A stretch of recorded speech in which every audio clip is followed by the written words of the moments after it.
নমস্কার, আপনারা দেখছেন সুরমা বার্তা। এই মুহূর্তে আপনাদের স্বাগত জানাচ্ছি আমি মনীষা।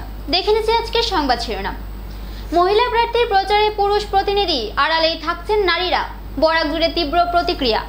শারীরিক প্রতিবন্ধকতা যে বাধা হতে পারে না তার জ্বলন্ত প্রমাণ কাঞ্চনা ও রুদ্রাণী। দিগরখালে ভয়াবহ দুর্ঘটনার শিকার অ্যাম্বুলেন্স, গুরুতর আহত 2।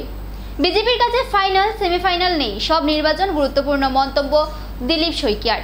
বিভিন্ন ভাতা পাইয়ে দেওয়ার নাম করে প্রতারণা, গ্রেফতার প্রতারক সেলিম উদ্দিন। শ্রীভূমি অখণ্ড মণ্ডলীতে স্বামী স্বরূপানন্দ ও সংহিতা দেবীর স্মরণে রক্তদান শিবিরের আয়োজন। দল থেকে বহিষ্কৃত জেলা কংগ্রেস সাধারণ সম্পাদক আশোক উদ্দিনের বিরুদ্ধে সরব জেলা কংগ্রেস নেতৃত্ব। জমে উঠছে পঞ্চায়েত নির্বাচনের প্রচার। শ্রীভূমিতে কংগ্রেসের মহিলা প্রার্থীর নির্বাচনী প্রচারের ব্যানারে দেখা গেল পুরুষ প্রার্থীর ফটো। কংগ্রেস দল ধর্মান্ধতার সম্মুখে নির্লজ্জ আত্মসমর্পণ। শ্রীভূমির চারিদিকে ইসলাম ধর্মাবলম্বী মহিলা প্রার্থীর নামের সাথে ব্যবহার করা হচ্ছে স্বামী অথবা পিতার নাম। শরীয়ত অনুসারে মুসলিম মহিলারা পর্দা করা আবশ্যক, কিন্তু নির্বাচনে অবতীর্ণ হলে মুখ লুকিয়ে রেখে কি হবে? পরিচয় ছাড়া জনগণ কিভাবে কাকে ভোট দেবে? জনগণ নিজ সমস্যা নিয়ে কার কাছে যাবে?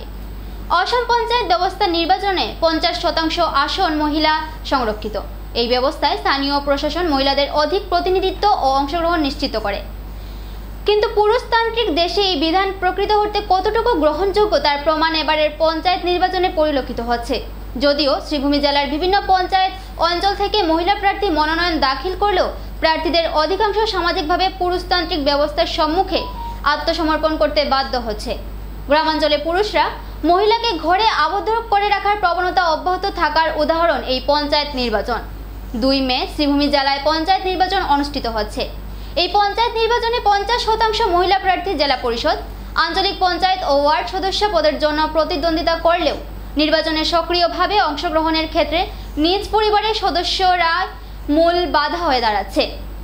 উদাহরণস্বরূপ, পঞ্চায়েত নির্বাচনে মহিলা প্রার্থীর প্রচার অভিযানে বাধা, এমনকি ব্যানারে মহিলা প্রার্থীর ছবির বদলে তার প্রতিনিধির স্বামী অথবা পিতার ছবি ছাপা করা হয়। প্রার্থীর পরিচয় স্বামী বা পিতার পরিচয়ে বদল করে নারীকে তুচ্ছ তাচ্ছিল্য করা হচ্ছে। এই মানসিকতা কেবল নির্দল প্রার্থীদের মধ্যে নেই, কংগ্রেস প্রার্থীদের মধ্যেও রয়েছে। আমাদের সমাজ থেকে এই মানসিকতা কখন যাবে এবং কেমন সময় লাগবে, এটি এই সমাজের বিবেচনা করতে হবে। আমিও দেখেছি যে একটি জায়গায় জেলা পরিষদ নতুবা ওয়ার্ড সদস্য নতুবা আঞ্চলিক পঞ্চায়েত সদস্যর যে মনোনয়ন দাখিল যে করেছে তার নামটা আছে, কিন্তু সরাসরি সেখানে ছবি লাগানো হয়েছে সৌজন্য বা প্রতিনিধি হিসাবে ওই সংশ্লিষ্ট পরিবারের একজন পুরুষের। সেটা গণতন্ত্রের কুফল বললে মোটেই অত্যুক্তি হবে না, সেটা আমাদের জন্য মোটেই শুভ সংকেত নয়। যদি প্রতিনিধি সচেতন না হয়, নাগরিকদের সঙ্গে যদি সরাসরি বা ভোটারদের সঙ্গে যোগাযোগ রক্ষা করতে না পারে, তার এলাকাটাই কতটুকু সে যদি চিনতে না পারে, তাহলে সেটা আমাদের কাছে বড় দুর্ভাগ্যজনক বিষয়। আমি মনে করি সেটা প্রতিনিধির নাম দিয়ে, প্রার্থীর নাম দিয়ে কোনো প্রতিনিধির ছবি কোনো পোস্টারে লাগানো, এই সমস্ত প্রতিনিধিদেরকে নির্বাচিত করা কতটুকু যুক্তিসঙ্গত, বিবেকবান ভোট, সুশীল সমাজ, সেদিক দিয়ে সেই বিষয়টি গুরুত্ব সহকারে বিবেচনা করা উচিত। আসলে এখানে একটা কথা খুবই গুরুত্বপূর্ণ বিষয়, যেটা আমি বলবো যে আমাদের যে একটা সংখ্যালঘু বা বিশেষ করে মুসলিম সমাজ আছে, এই মুসলিম সমাজে আমাদের মহিলাদের একটা পর্দার বিষয় আছে, যেটা খুবই গুরুত্বপূর্ণ বিষয়। আমাদের যে মুসলিম যে ধর্ম আছে, ধর্মের একটা নির্দেশ আছে যে মহিলারা যে প্রকাশ্যে মুখ বের করে যেন বের না হয়। সেই প্রসঙ্গে আমি কথা বলবো, আমরা বর্তমানে যে পঞ্চায়েত ইলেকশন হয়েছে, এই পঞ্চায়েত ইলেকশনে দেখা গেছে অনেক প্রার্থীরা তারা মহিলা এভরিথিং দেওয়া হয়েছে, কিন্তু পোস্টারে দেখা গেছে তার প্রতিনিধি হয় স্বামী হোক বা অন্য কোনো হোক, যে কোনো একজন প্রতিনিধির ছবি ছেপে দেওয়া হয়েছে। এই ছেপে দেওয়ার কারণ আমি এখানে আরেকটি কথা বলবো, আজকে আমি দেখেছি যে নেটে যে আপলোড করা হয়েছে বিভিন্ন এফিডেভিট, বিভিন্ন প্রার্থীর এফিডেভিট যে নেটে আপলোড করা হয়েছে, সেখানে কিন্তু প্রার্থীর ছবি দেওয়া আছে। তাহলে এক জায়গায় ছবিটা দেওয়া হয়েছে, অন্য জায়গায় কেন নয়? যদি আমার কথা হলো, যদি তোমার শরীয়ত হিসাবে থাকতে হয়, তাহলে তো সব দিকে থাকতে হবে। এখন নেটে যখন আপলোড হয়েছে, সমস্ত বিশ্বব্যাপী দেখবে, নেটে একজন মহিলার ছবি দেখবে এবং পোস্টারে দেখবে অন্যটা। কিন্তু কত হইলো শরীয়ত সম্মত যে ব্যাপার আছে এই ব্যাপারটা হলো মুসলিম সমাজের মধ্যে যে মহিলারা আছে তারা সব সময় পর্দার আড়ালে থাকতে হবে, তাদের মুখ কাউকে দেখাতে হবে না। দেখতে এটা বারণ আছে মুসলিম সমাজে, কিন্তু যদি ইলেকশন যদি ইচ্ছা আছে খেলবার তাহলে এখানে অনেকে বলছেন, অনেক প্রশ্ন আসছে কেন মুখ দেখাচ্ছেন না, কেন পোস্টারে অন্য ছবি লাগানো হয়েছে। এটা জনগণের লাগে অসুবিধা হবে, কারণ জনগণ চিনতে পারছে না তার আসল প্রতিনিধি কে। সেই প্রতিনিধি তো যেখানে যদি আজকে অ্যাসেম্বলির যদি একজন প্রতিনিধি যায় সেখানে তো প্রতিনিধিকে ঢুকবে না, সেখানে মূল প্রার্থী যাবে। আজকে জেলা পরিষদে যদি কেন একটা সিও অফিসে যদি মিটিং হয় সেখানে একজন প্রতিনিধি যাতে ভিতরে প্রতিনিধি ঢুকতে পারবে না, মূল ক্যান্ডিডেট যে আছে সেই ঢুকবে। আমি প্রতিনিধিকে চিনি, আমার জেরক্স কপি দিয়ে আমার কি লাভ, আমার তো মূল কপির দরকার। আজকে যদি আমি অফিসে যাই আমার মূল কপি দেখাতে হবে, যত জেরক্স কপি দেই আমার মূল কপি দেখাতে হবে। সেখানে আমি যদি অরিজিনাল কপি দেখাতে পারি তাহলে পোস্টারে কেন নয়? এটাই হলো প্রশ্ন। এটা আমার প্রশ্ন নয়, পুরো জনগণের প্রশ্ন। এটা নিয়ে একটা আলোড়ন সৃষ্টি হয়ে গেছে। এটা তো অনেক মানে একটা কি আরো তো পঞ্চায়েত মানে প্রায় 15 বছর হয়ে গেছে এইরকম তো প্রতিনিধি মেলু কইলে হাজবেন্ডর ফটো দেয় তারা, এইরকম চলিয়া যার এটা বুঝি না আমরা, খেয়াল লাগিয়ে আমি এটাতে। আমাদের কালীগঞ্জ জেলা পরিষদ 13 নম্বর কালীগঞ্জ জেলা পরিষদ আসনে যে কোনো ক্যান্ডিডেট খাড়া হয়েছে একমাত্র প্রতিনিধির ফটো আইছে, এটা তো ভালো লক্ষণ না।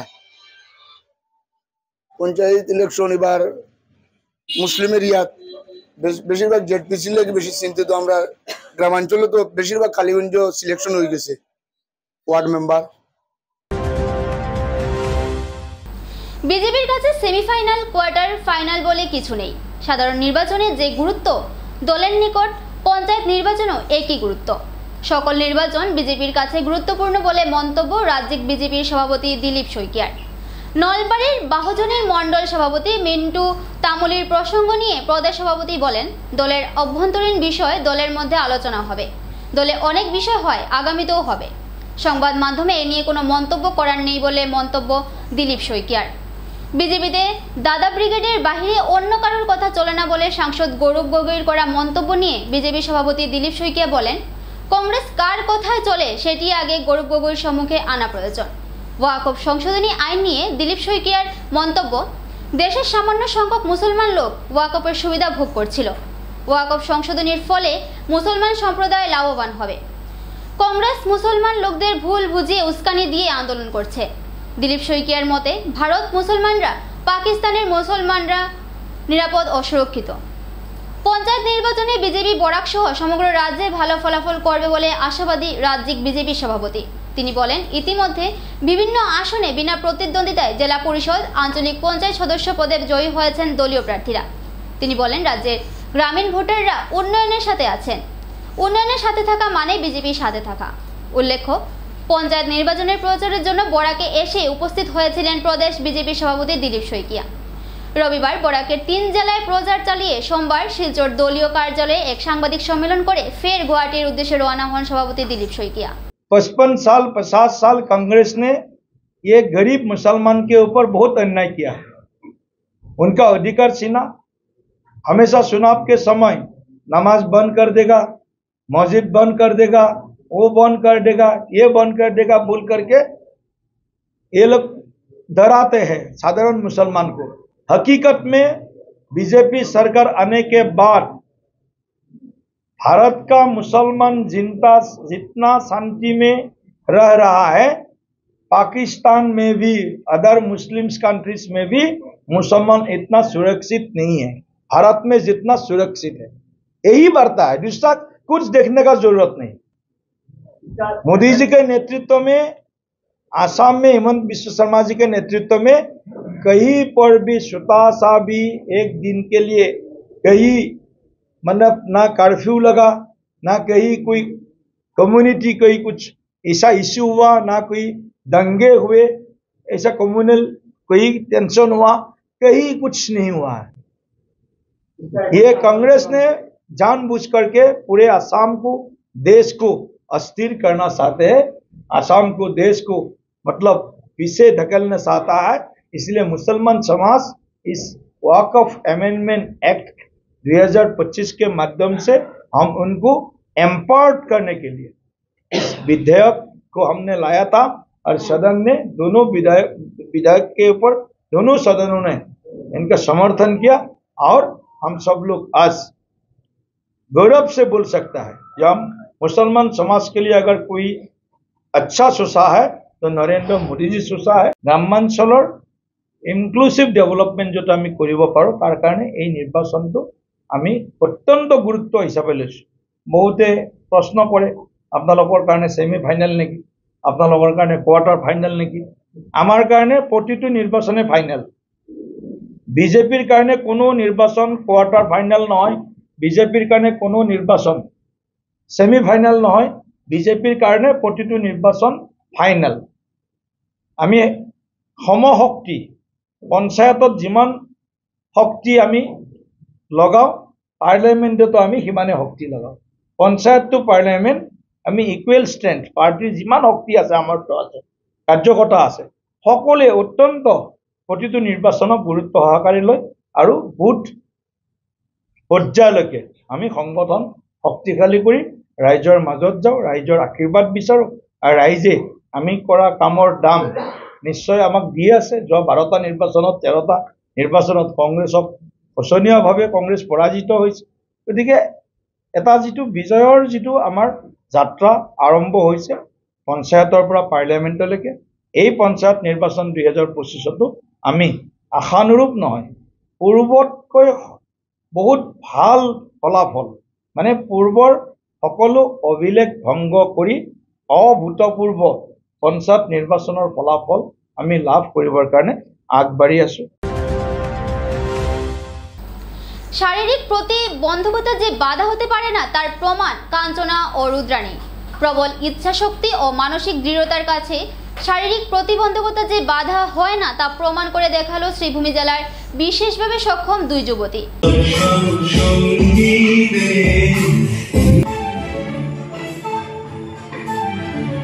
একটি পা না থাকা এক যুবতী নৃত্যশিল্পী রাজ্যিক স্তরের এক নৃত্য প্রতিযোগিতায় অংশগ্রহণ করে সকলের প্রশংসা কুড়িয়েছে। এক পা দিয়ে অপরূপ নৃত্য করে বিচারক মণ্ডলীর মন জয় করতে সক্ষম হয়। একইভাবে দৃষ্টিহীন এক যুবতী নির্বিঘ্নে হারমোনিয়াম বাজিয়ে সঙ্গীত প্রতিযোগিতায় অংশগ্রহণ করে। আসাম সরকারের বার্ষিক সংখ্যালঘু উন্নয়ন পরিষদ কবিগুরু রবীন্দ্রনাথ ঠাকুরের 164তম জন্মজয়ন্তী উপলক্ষে আসামের বিভিন্ন জেলায় রবীন্দ্র নৃত্য ও রবীন্দ্রসঙ্গীত প্রতিযোগিতার আয়োজন করা হয়। জেলা স্তর থেকে নির্বাচিত শিল্পীরা 9, 10 ও 11 মে গুয়াহাটিতে এই অনুষ্ঠানের ফাইনাল প্রতিযোগিতায় অংশগ্রহণ করবে। সেই অনুযায়ী শ্রীভূমি জেলায় অন্যান্য প্রতিযোগীদের সঙ্গে বিশেষভাবে সক্ষম দুই প্রতিযোগী অংশগ্রহণ করে। একটি পা না থাকা কাঞ্চনা রায় সাধারণ প্রতিযোগীদের মতোই নৃত্য পরিবেশন করে বিচারকের মন জয় করে। অন্যদিকে দৃষ্টিহীন রুদ্রাণী দাস নির্বিঘ্নে হারমোনিয়াম বাজিয়ে রবীন্দ্রসঙ্গীত পরিবেশন করে। বিশেষভাবে সক্ষম এই দুই যুবতী প্রমাণ করে দেখালো তারা সত্যিই অন্যদের কাছে অনুপ্রেরণা। স্কুল থেকে গান শিখছি, আমার টিচাররা আমাকে সাপোর্ট করেছেন। এখানে আমার গানের মেমও আছেন, উনিও আমাকে গান শিখিয়েছেন। তো আমরা চেষ্টা করছি আর কি, এখন দেখা যাক কি হয়। নয়, আমি কোনোদিনও এটাকে মনে করিনি, এটা আমার শক্তি। যদি একটা মানুষের কিছু দুর্বল, ভগবান আমাকে হয়তো দৃষ্টিশক্তি দেননি, কিন্তু জীবনে চলার পথে আমার গানের গলার সুর দিয়েছেন। আমি চেষ্টা করব এটা নিয়ে জীবনে এগিয়ে যাওয়ার জন্য। আমি ক্লাস 7 থেকে নাচ করছি। বলতে গেলে ছোটবেলা থেকে আমার নাচ করতে ইচ্ছুক, এখন অব্দি আমি নাচ করি। নাচ করতে জন্ম থেকেই নেই, নাচের ক্ষেত্রে তেমন অসুবিধা হয়নি আমার পায়ের দিক দিয়ে। তো মনের জোর থাকলেই নাচটা সম্ভব করা হয়, দেন এতটা অসুবিধা প্রবলেম হয় না। কাছে নাচ শিখিনি, আমি নাচের কোনো ক্লাসও করিনি। আমার ঘরে যেহেতু একজন পিসি ছিলেন, ওরা এখন বিয়ে হয়ে গেছে। উনি ছোটবেলা থেকে আমাকে নাচ শিখিয়ে এসেছেন, দেন এখনও আমাকে নাচ শিখিয়ে দেন অনলাইনের মাধ্যমে। আর দেন আমিও নিজেই তুলি, কিছুটা আমি নিজেই তুলি। প্রত্যেক দিন না পারলেও সপ্তাহে 2-3 দিন করে আমি করি, কারণ ক্লাস আছে, পড়াশোনা আছে, সবকিছুর মাঝে মধ্যে মানে সময় বের করে আমার নাচটা করতে হয়। আমি নাচ করতে গেলে আমার একটা পা নেই সেটা আমার মনেই হয় না। আমি ভাবি যে আমি সবার মতোই আমি নাচছি, এই কথাটা আমার তেমন মনে হয়নি। তাদেরকে আমি শুধু একটু কথাই বলবো যে পা নেই বা অনেক দিব্যাঙ্গ আছে, যা অন্যদের মানে সবের একটা একটা ট্যালেন্ট তো আছেই। তো সবের দিক দিয়ে বলছি যে সবাই যে কোনো যেটা নিয়ে চলছে ওটা নিয়ে এগিয়ে যেতে, মনের জোর থাকলে অবশ্যই সবকিছু সম্ভব, মনের জোর হারালে সবকিছু সম্ভব হবে না। মনের জোরটাই আমার মতে সবচেয়ে বড়। আমার সৃষ্টি রবীন্দ্রসঙ্গীত এবং রবীন্দ্র নৃত্যের প্রতিযোগিতামূলক অনুষ্ঠান অনুষ্ঠিত হচ্ছে। আজকের এই শুভ উদ্বোধনীতে এখানে উপস্থিত আছেন মুখ্য অতিথি হিসাবে এই উত্তর করিমগঞ্জ বিধানসভা সমষ্টি থেকে বিগত দিনে যিনি চারবার বিধায়ক হয়েছিলেন, আজকের দিনে রাজ্যসভার মাননীয় সাংসদ শ্রদ্ধেয় শ্রীযুক্ত ভূষণ রঞ্জন দাস মহাশয় এখানে উপস্থিত আছেন, বিশিষ্ট শিক্ষাবিদ সহ বিশিষ্ট সাংস্কৃতিক কর্মী এবং আজকের দিনে এই অনুষ্ঠানের যারা বিচারক হিসেবে এখানে এসেছেন, আমাদের গর্ব, আমাদের পরিচয়। তার সঙ্গে এই কথা নিশ্চিতভাবে বলতে হবে যে আসাম সরকারের বর্তমান মুখ্যমন্ত্রী শ্রদ্ধেয় ডক্টর হিমন্ত বিশ্ব শর্মা মহোদয়ের নেতৃত্বাধীন এই আসাম বার্ষিক সংখ্যালঘু উন্নয়ন বোর্ডের যিনি বর্তমান সভাপতি আছেন প্রাক্তন বিধায়ক শিলাদিত্য দেব মহাশয়, উনি সমগ্র রাজ্যব্যাপী যে উদ্যোগ নিয়েছেন তার আগে আসামে অন্য সরকার বা সরকারের পক্ষ থেকে সেই উদ্যোগ নেই।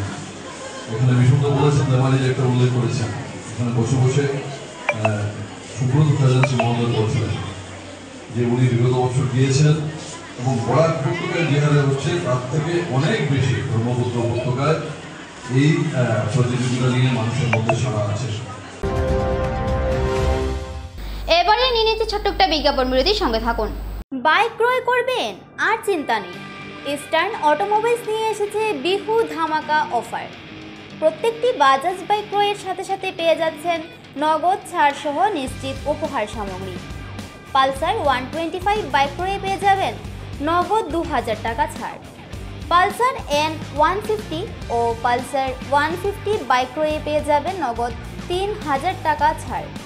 এছাড়াও 7টি ফ্রি সার্ভিসিং, 5 লিটার পেট্রোল, বাইকের রেইন কভার ও 2টি হেলমেটের পাশাপাশি রয়েছে আরও নিশ্চিত উপহার।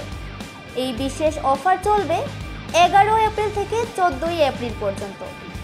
তাই আর দেরি না করে এই অফারের সুবিধা লাভ করতে ছুটে আসুন কানেশাইল স্থিত ইস্টার্ন অটোমোবাইলসে।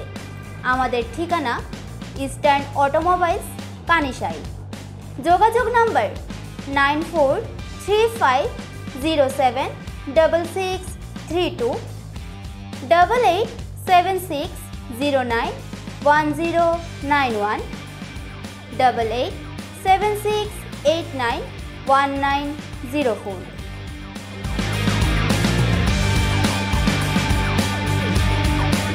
আনন্দ সংবাদ, আনন্দ সংবাদ। করিমগঞ্জে এই প্রথম 3D সিটি স্ক্যানের সুবিধা নিয়ে এলো Karimganj health city, Banamali road, Karimganj. পুরো শরীর 3D সিটি স্ক্যানের সুবিধা এখন পাচ্ছেন করিমগঞ্জে। আন্তর্জাতিকভাবে বিখ্যাত ডাক্তার দ্বারা রিপোর্ট। 3D সিটি স্ক্যানের জন্য যোগাযোগ করুন telephone 03843260705, mobile 9678033047। Karimganj health city, Banamali road, Karimganj আপনাদের সেবায় নিয়োজিত।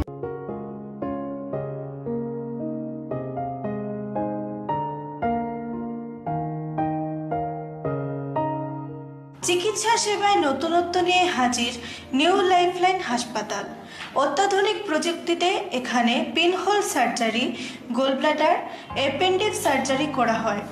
শিলচর মেডিকেল কলেজের সার্জারি বিভাগের অতিরিক্ত প্রফেসর ডক্টর RC শ্যাম সার্জারিগুলি করবেন।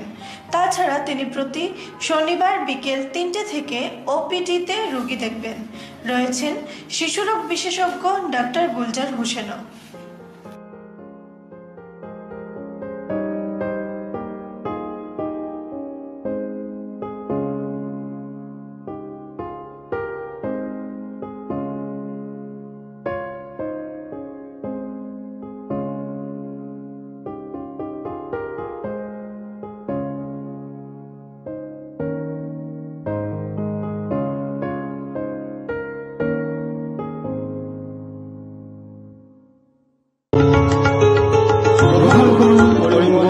হোলসেল কোঅপারেটিভ স্টোর্স তথা সহযোগীর আন্তরিক অভিনন্দন। করিমগঞ্জ হোলসেল কোঅপারেটিভ স্টোর্সের নিয়ন্ত্রণাধীন স্টেশন রোডস্থ বিভাগীয় বিপণী সহযোগী নতুন উদ্যোগে সমৃদ্ধ হয়ে জনগণের সেবায় এগিয়ে এসেছে। তুলনামূলক কম মূল্যে নিত্য প্রয়োজনীয় দ্রব্য সামগ্রীর যোগান অব্যাহত রাখতে সহযোগী কর্তৃপক্ষ বদ্ধপরিকর। জেলার সমবায় আন্দোলনকে জোরদার করে তোলার ক্ষেত্রে করিমগঞ্জ হোলসেল কোঅপারেটিভ স্টোর্স তথা সহযোগী কর্তৃপক্ষ সকলের আন্তরিক ও সক্রিয় সহযোগিতা কামনা করে। নতুন আঙ্গিকে বাস্তব পরিকল্পনা নিয়ে সহযোগী স্টেশন রোড করিমগঞ্জ আপনাদের সেবায় সদা প্রস্তুত। স্বাস্থ্য সংক্রান্ত বিষয়ে খরচের কথা ভেবে চিন্তিত হচ্ছেন? এখন আর চিন্তার কোনো কারণ নেই, কারণ আপনাদের সেবায় এসে উপস্থিত হয়েছে জীবনজ্যোতি হাসপাতাল। এখানে অনেক কম খরচে আপনি পেয়ে যাবেন অনেক অভিজ্ঞ চিকিৎসকদের দল।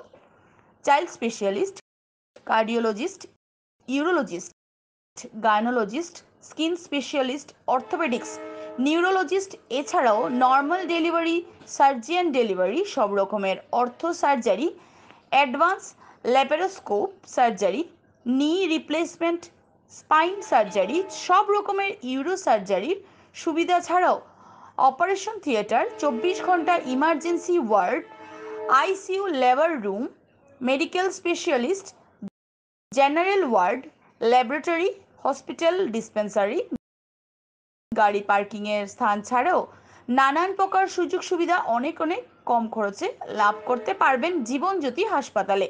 তাই আর দেরি না করে আজই চলে আসুন। যোগাযোগের নম্বর 7637062954, 8638048459। আমাদের ঠিকানা Nilambazar, Gandhi GP, Durganagar road, Assam 788722। Barak diagnostic centre. এখানে digital ECG, digital EEG, digital X-ray, computerized pathology, microbiology, histopathology, colour doppler sonography, chamber home collection ইত্যাদি করা হয়। আমাদের প্রতিষ্ঠান সকাল 7টা থেকে রাত্রি 9টা পর্যন্ত খোলা থাকে। প্রতিদিন সকাল 8টা থেকে সোনোগ্রাফি করা হয়। যোগাযোগ Barak diagnostic centre, settlement road. যোগাযোগের নম্বর 03843273151, 7086376822, 9401325290। বিভিন্ন আধুনিক ও আকর্ষণীয় টাইলসের সম্ভার নিয়ে উপস্থিত প্রিয়া টাইলস। আপনার ঘরকে অতি সুন্দরভাবে সাজিয়ে তুলতে আজই আমাদের দোকানে চলে আসুন এবং নিয়ে যান অত্যাধুনিক টাইলস। আপনার পছন্দের সব ধরনের টাইলস আমাদের এখানে উপলব্ধ রয়েছে। আমাদের ঠিকানা Chandra's plaza, near Vishal megamart, station road, Karimganj. Mobile 9101805530, 9957709784।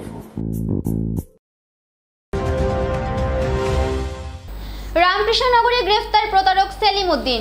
বিকলাঙ্গ ভাতা, বিধবা ভাতা ও বেকার যুবক যুবতীদের চাকরি পাইয়ে দেওয়ার প্রলোভন দিয়ে লক্ষ লক্ষ টাকা হাতিয়ে নেওয়ার অভিযোগ।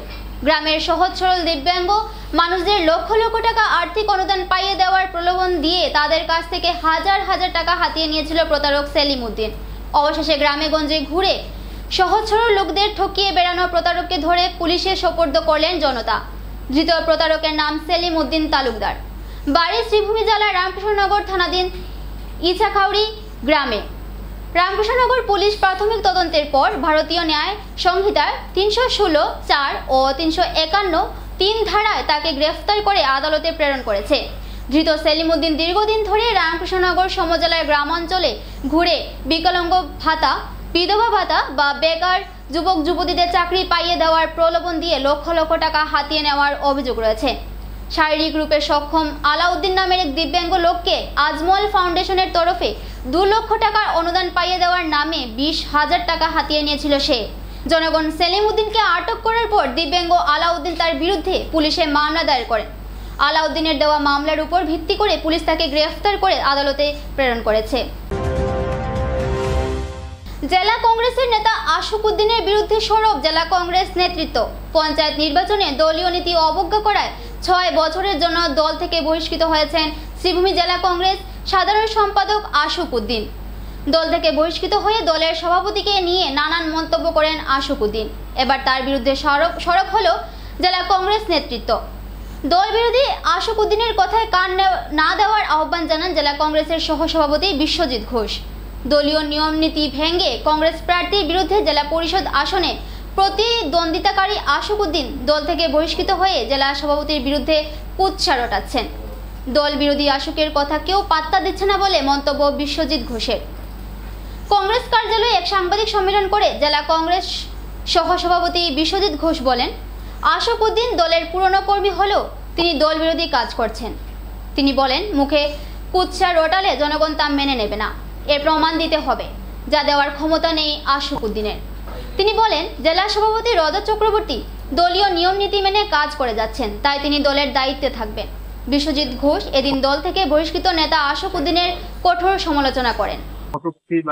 মন্তব্য করা আমার মনে হয় উচিত হয়নি, যার জন্য আমি আজকে বলতে বাধ্য হয়েছি যে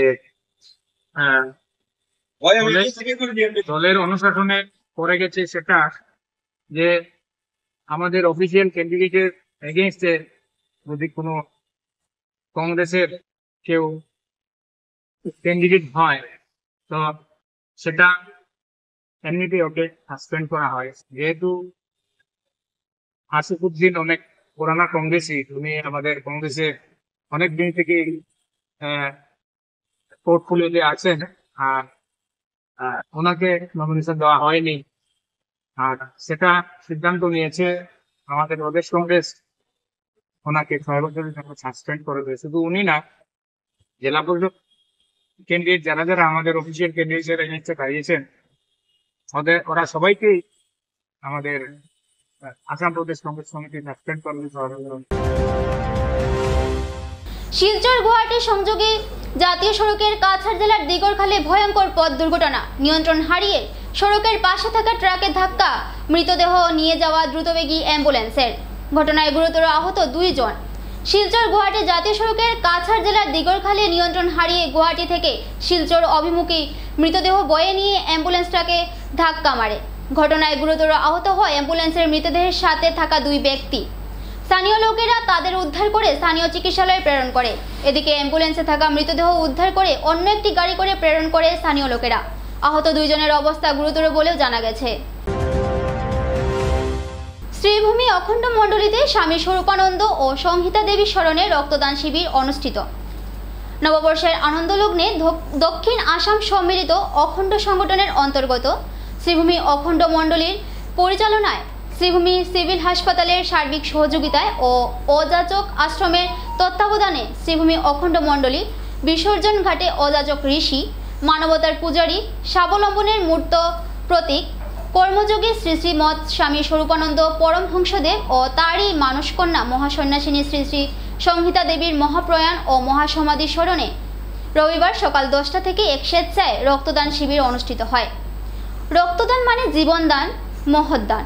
স্বেচ্ছায় দান করা রক্ত হয়তো কারো প্রাণ বাঁচাতে পারে, এই কথা মনে রেখে রবিবার এই রক্তদান কর্মসূচিতে অংশগ্রহণ করে নিজেকেও এই পুণ্য কর্মে সামিল করতে মোট 35 জন পুরুষ ও 1 জন মহিলা এই শিবিরে রক্তদান করেন। তবে হিমোগ্লোবিনের নিম্ন উচ্চতা, রক্তচাপ এবং অন্যান্য শারীরিক অবস্থার কারণে কেউ কেউ রক্তদান করতে পারেননি। শ্রীভূমি অখণ্ড মণ্ডলীর আহ্বানে বরাকের বিভিন্ন প্রান্ত থেকেও উৎসাহী হয়ে প্রায় 150 জন মানুষ রক্তদানের জন্য উপস্থিত থাকলেও শ্রীভূমি সিভিল হাসপাতালে পর্যাপ্ত রক্ত সংগ্রহ ব্যাগের অভাবে রক্তদান করতে না পেরে অনেকেই বিষণ্ণ মনে শিবির ছেড়ে চলে যেতে দেখা যায়। শ্রীভূমি সিভিল হাসপাতালের ব্লাড ব্যাংকের ডক্টর সুস্মিতা করির নেতৃত্বে 6 সদস্যদের একটি দল রক্ত সংগ্রহের কাজে সহযোগিতা করেন। শিবিরে উপস্থিত ছিলেন দক্ষিণ আসাম সম্মিলিত অখণ্ড সংগঠন, জেলা অখণ্ড সংগঠন, শ্রীভূমি অখণ্ড মণ্ডলীর বিভিন্ন কর্মকর্তা প্রমুখ। শ্রীভূমি অখণ্ড মণ্ডলীতে প্রথমবারের মতো অনুষ্ঠিত এই শুভ প্রয়াস সাফল্যমণ্ডিত হওয়ার জন্য সবাইকে ধন্যবাদ জানানো হয় সংগঠনের পক্ষ থেকে। আমরা এখানে মিলিত হয়েছি আমাদের রাজ্য গুজরাট শ্রীগন্ধ মণ্ডলস্থ স্বামী শ্রীগন্ধ পরমেশ্বর মহোদয় অনেক কত ভগবানী এবং বাড়ি উত্তরস্বরী শ্রী গঙ্গাধরী শ্রী মামনির মহাপ্রাণ এবং মহাসমাধি উৎসব উপলক্ষে আমাদের প্রতি বছর এপ্রিল মাসের 21 এবং 27 এপ্রিলের মধ্যবর্তী রবিবার আমরা দক্ষিণ আসামের বিভিন্ন প্রান্তে আমাদের সংঘপ্রধান চেতন কর্মচারী প্রধানমন্ত্রীর নির্দেশে জগৎ কল্যাণে আমরা রক্তদান করে থাকি। সেই বছর আমরা করিমগঞ্জ অখণ্ড মন্দিরে শুরু করেছি। আপামর করিমগঞ্জের জনসাধারণ খুব ভালোভাবে সাড়া দিয়েছেন এবং আমাদের প্রস্তুতি চলছে। আশা করি আমরা পরবর্তী বছরে আরো বৃহৎ আকারে করতে পারব। শূন্যবার্তা আজ এ পর্যন্তই। আগামীকাল আবার দেখা হবে একই সময়ে একই চ্যানেলে। নমস্কার।